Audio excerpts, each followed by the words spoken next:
자, 그럼 여러분들 우리 독서 01 과학 지문 액체 상변화 한번 보도록 하겠습니다. 읽어보자 일단.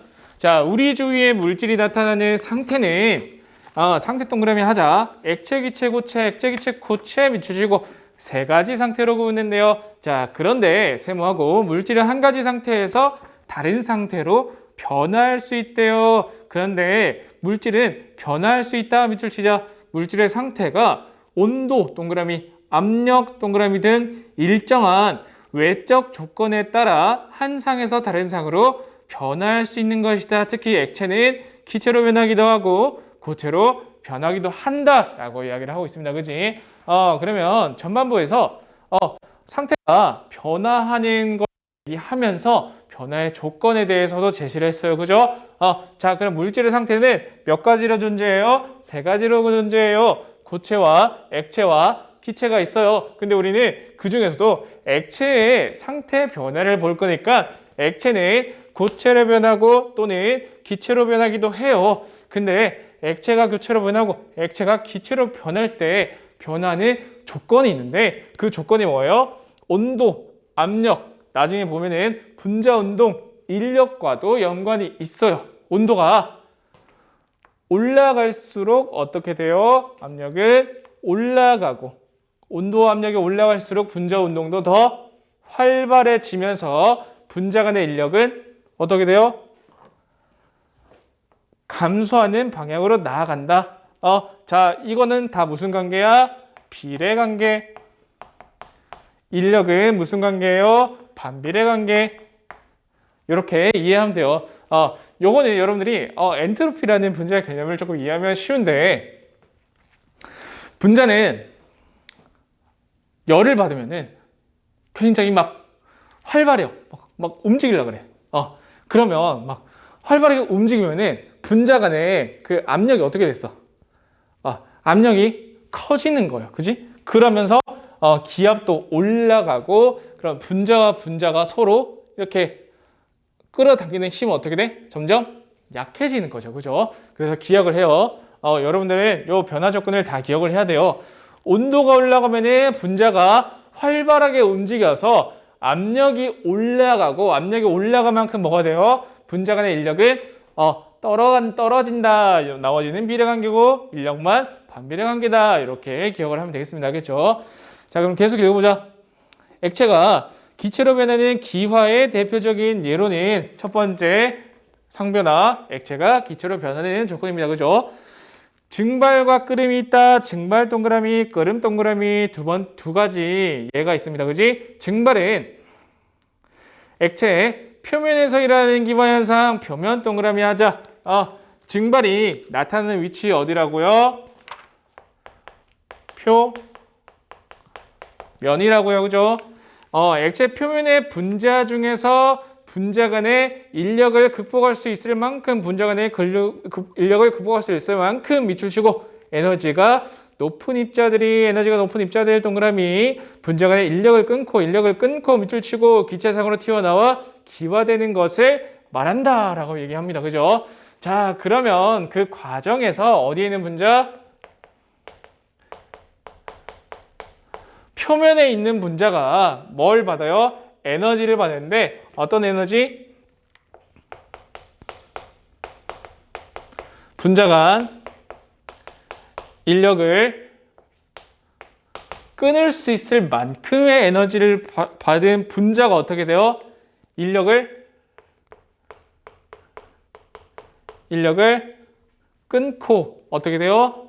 기체상으로 튀어나와서 기화해요. 기화해요. 이게 증발의 과정이에요. 그지? 계속해서 읽어봅시다. 대표적인 예로는 예시 나왔습니다. 그지? 용기 속에 물이 시간이 흐르면서 수증기화되어 말라 없어지는 것이 있다. 그렇다면 왜 액체의 표면에서만 발생하는 것일까? 왜 동그라미하고 액체의 표면에서만 왜 발생하지? 라고 얘기한다. 그죠? 자, 이때 같은 운동 에너지를 가지고 있어도 액체 내부의 분자들은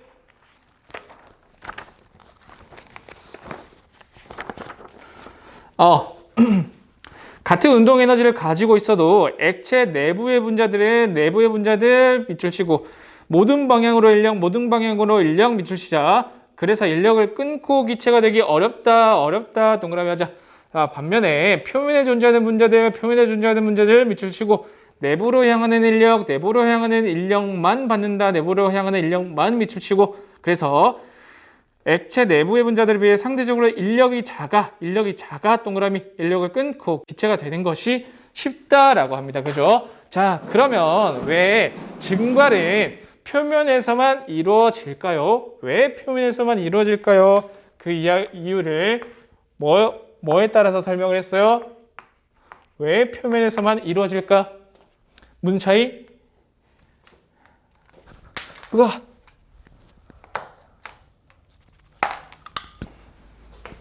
무슨 차이 여러분? 인력의 크기 차이에 따라서 달라진다라고 했죠. 그죠? 인력의 크기 차이.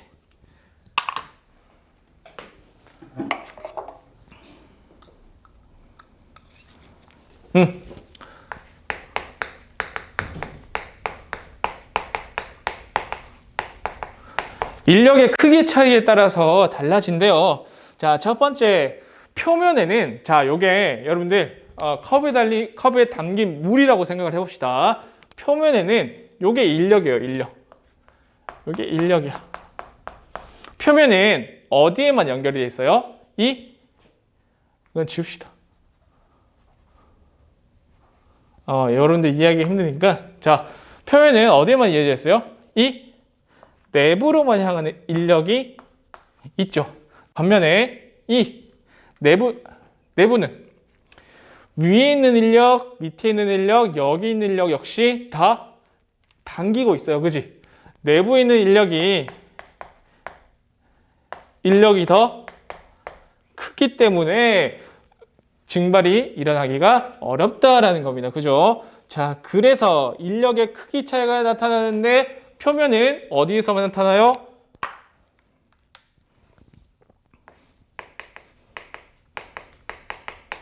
표면은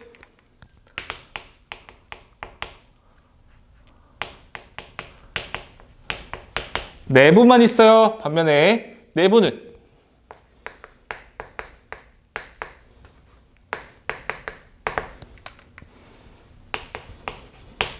모든 방향에서 나타나요.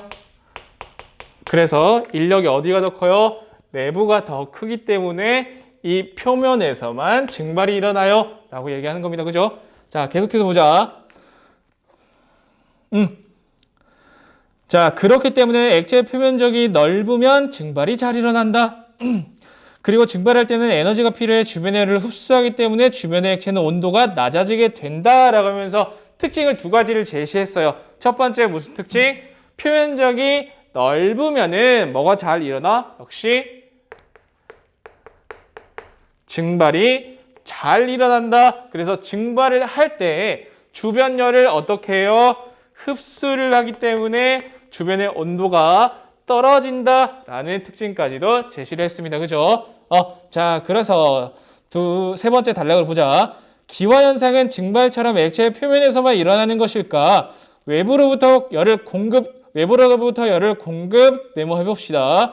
이런 조건일 경우 액체 내부에서도 기화 현상이 일어날 수 있다. 액체 내부에서도 기화 현상이 일어날 수 있다. 밑줄 치고 열 공급에서 화살표 그어 넣으면 되겠다. 그지?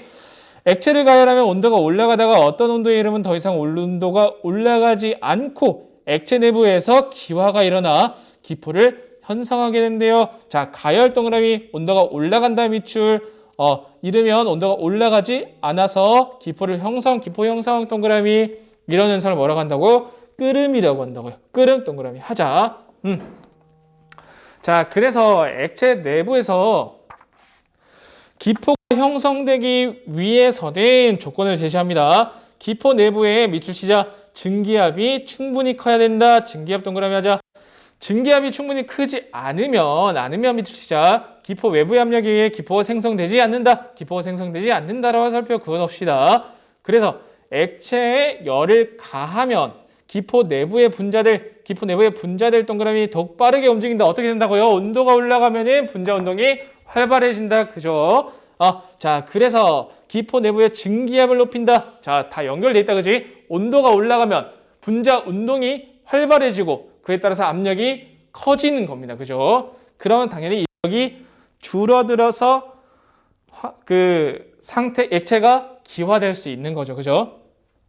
자, 그래서 증기압과 외부의 압력이 같아질 때 밑줄 치고 이게 뭐가 되는 거야? 끓는 점 동그라미 끓는 점이 형성되고 이때 기포가 표면으로 올라와 공기 중으로 빠져나가게 된다. 외부의 압력이 높아지면 끓는 점이 올라가고 압력이 높아지면 밑줄 치고 끓는 점이 올라간다. 화살표 위로 해놓고 외부의 압력이 낮아지면 끓는 점에 내려간다 라고 하면서 그럼 더 하나 적어볼 수 있겠네요. 온도와 그럼 여기다가 적어놓자. 정리해 놓읍시다. 자, 일단 끓음은 위치가 어디에서 나타나요? 위치는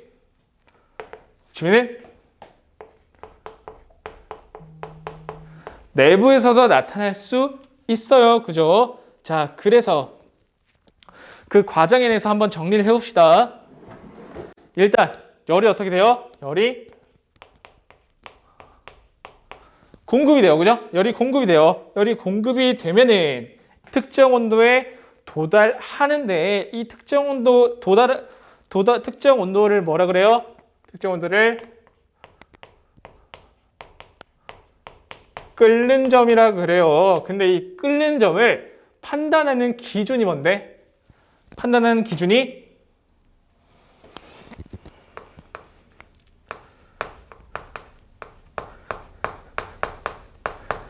증기압과 뭐가 같을 때? 외부의 압력, 즉 외부의 기압과 증기압이 같아지는 지점이 뭐라고요? 끓는 점이라고요. 그죠? 자, 그래서 이 끓는 점 특정 온도에 도달하면은 내부가 기화하면서 뭐가 형성돼요? 기포가 형성되어서 이제 끓는 과정이 나타나면서 기화가 일어나는 거죠. 그죠? 자, 근데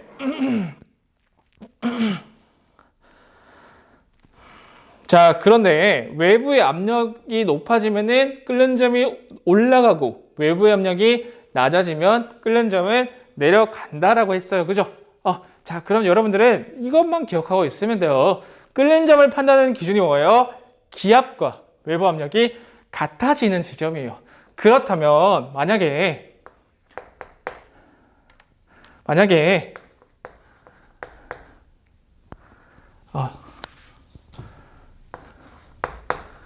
외부 압력이 올라간다면 당연히 증기압도 동일하게 올라가야 되고 기압을 더 높이려면은 뭐가 올라가야 돼? 당연히 온도를 더 많이 가지고 있어야겠죠. 그러면 당연히 뭐가 올라가는 거야? 끓는 점이 올라가는 거고 외부 압력이 낮아지면은 외부 압력이 낮아지면은 증기압 역시 외부 압력과 같아지는 지점에서 끓으니까 증기압이 형성되는 온도도 낮아져서 끓는 점도 낮아진다라고 이해하면 되겠습니다. 그죠? 자, 그래서 네 번째 단락을 봅시다. 자, 액체는 고체로 변하기도 한다. 두 번째 상변화가 나왔어요. 액체는 고체. 대표적인 예로 결빙이다. 결빙 동그라미. 액체를 계속해서 냉각시키면 분자 운동이 느려지고 분자 사이 인력이 증가한다. 저 비례만 관계 그대로 있습니다. 그죠? 이때 분자들은 일정한 위치를 중심으로 고체를 형성하게 되는데 일정한 위치 중심 동그라미 고체를 형성 밑줄 치자. 이처럼 냉각에 의해 액체가 고체로 변하는 것을 결빙이라고 한다. 흥미롭게도 이거는 이따가 읽읍시다. 자, 일단 결빙의 과정을 한번 정리를 해봅시다. 결빙은 냉각이 일어나요. 온도가 내려가요. 온도가 내려가면 어떻게 돼? 비례관계 분자 운동도 떨어져요. 반대로 인력은 증가해요. 그래서 어떻게 돼요? 일정한 특정 위치의 중심으로 고체가 형성되어 그래서 액체가 고체로 나타나는 결빙 현상이 나타나요 라고 얘기하는 겁니다. 그죠?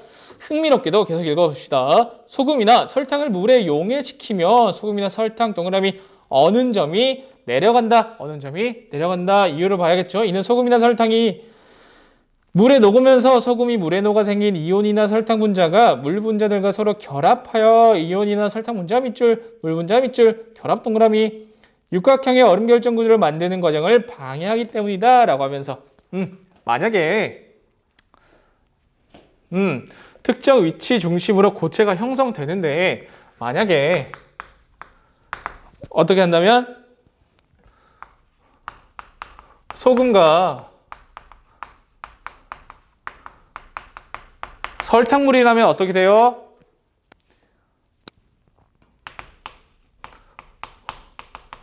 어느 점이 내려가요. 왜? 이 소금은 이온이고 설탕 분자가 뭘 방해해요? 결정 구조 형성을 방해하기 때문이에요 라고 설명하고 있습니다. 그죠? 계속해서 읽어보자.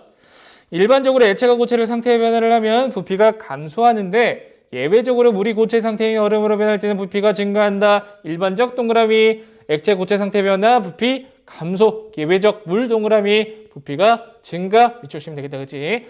얼음 결정은 빈 공간이 많은 입체 육각형 구조 빈 공간이 많은 밑줄 입체 육각형 구조 동그라미 때문에 분자들 사이의 평균거리가 멀다 밑줄 치자. 따라서 액체일 때보다 부피가 증가하게 되는 것이다. 따라서 그 결론에 대해서 얘기한 겁니다. 그죠? 자, 그러면 정리 한번 해보자. 액체에서 고체로 변할 때 특징은 일반적으로는 어떻게 돼요? 액체가 고체로 변할 때는 부피가 감소해요. 그죠? 근데 물의 경우에는 액체가 교체로 변할 때 부피가 증가해요. 그죠? 왜 그러냐면은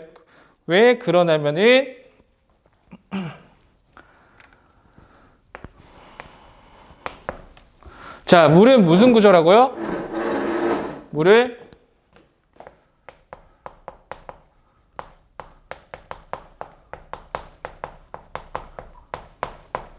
입체 육각형 구조라고요. 그래서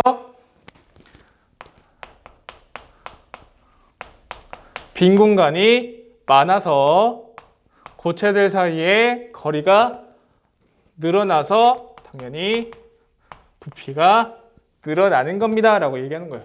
이런 식으로 육각형이 이렇게 사이에 남아 있어 가지고 이런 식으로 빈 공간이 생기는 거죠. 그죠? 그래서 부피가 더 늘어난다 라고 이해하면 되겠습니다. 자, 그런데 셈하고 얼음의 외부에서 압력을 가하게 되면 분자들 압력을 가한다 밑줄 치자. 분자들 사이의 평균거리가 짧아진다 밑줄 치자. 부피 감소 밑줄 칩시다. 이 과정에서 분자들의 결정 구조가 일부 압력에 의해 깨져 결합력이 약해진다 밑줄 치고 그래서 액체 상태로 되기 때문에 녹num점이 0도씨보다 낮아진다. 녹num점이 0도씨보다 낮아진다 밑줄 치자. 하지만 세로하고 가해졌던 압력이 원래 상태로 돌아가면 녹num점이 올라가 액체 상태의 물은 다시 얼게 된다. 이처럼 압력을 증가시켰을 때 녹았다가 압력을 감소시켰을 때 다시 어느 현상을 복빙이라고 한다. 복빙 동그라미 하고 밑에 문장에 잘 요약하고 있습니다. 그죠? 그게 복빙의 현상이자 과정이라는 점. 자, 그럼 여기 잠깐 쌤이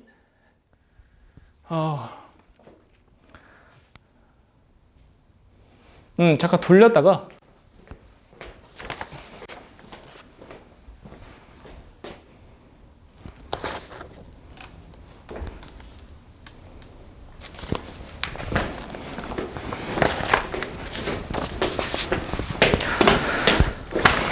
복빙에 대해서 설명하고 있어요. 그죠? 복빙이 뭐예요?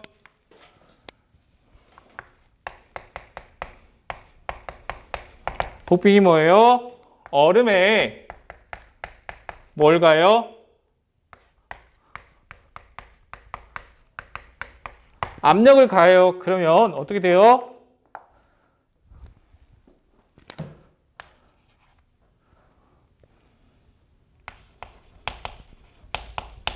고체 간 거리가 줄어들고 이 특정 위치에서 고체가 형성되는 분자 간의 결합력도 줄어들어서 그래서 결국 어떻게 돼요? 부피가 줄어들어서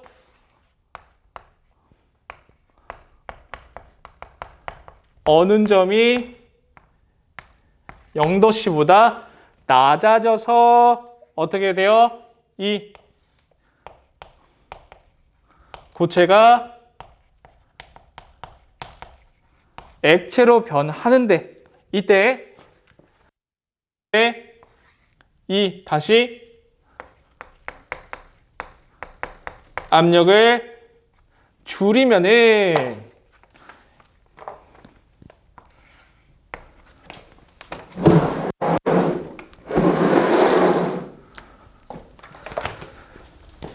이 액체가 다시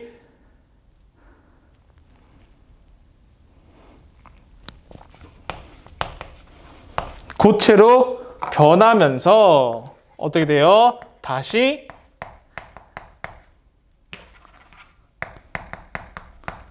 냉각 과정을 거치는데 이게 바로 뭐다? 이게 바로 복빙의 과정이다라고 얘기하는 겁니다.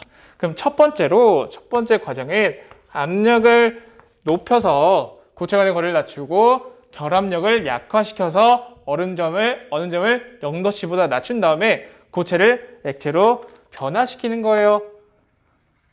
그러고 나서 압력을 다시 낮춘다라고 하지 말고 정상화라고 합시다. 압력을 정상화한다면 다시 액체가 고체로 변하면서 다시 능락해서 다시 얼음이 형성되는 것을 복빙이라고 합니다. 이때 복빙은 압력을 높였기 때문에 어떻게 돼요? 부피가 감소해요 라고까지 기억해 두면 되겠습니다. 그죠? 자, 그럼 여러분들은 액체의 상변화에 대해서 배웠어요. 일단 여러분들이 기본적으로 기억해야 되는 거는 분자는 온도가 올라가면 어떻게 된다고요? 온도가 올라가면 분자 간의 운동이 막 활발해져서 압력이 어떻게 돼요? 올라가요. 그죠? 그렇게 돼서 반면에 분자 간의 인력은 어떻게 돼요? 줄어들어요. 그죠? 요 온도, 분자 운동의 비례관계, 반면에 인력은 반비례의 관계라는 거 무조건 기억해 두고 그거에 따라서 액체가 기체로 변할 때는 당연히 온도가 올라가고 압력이 올라가고 분자 운동이 활발해지고 인력이 줄어드는 거죠. 그죠? 그게 증발과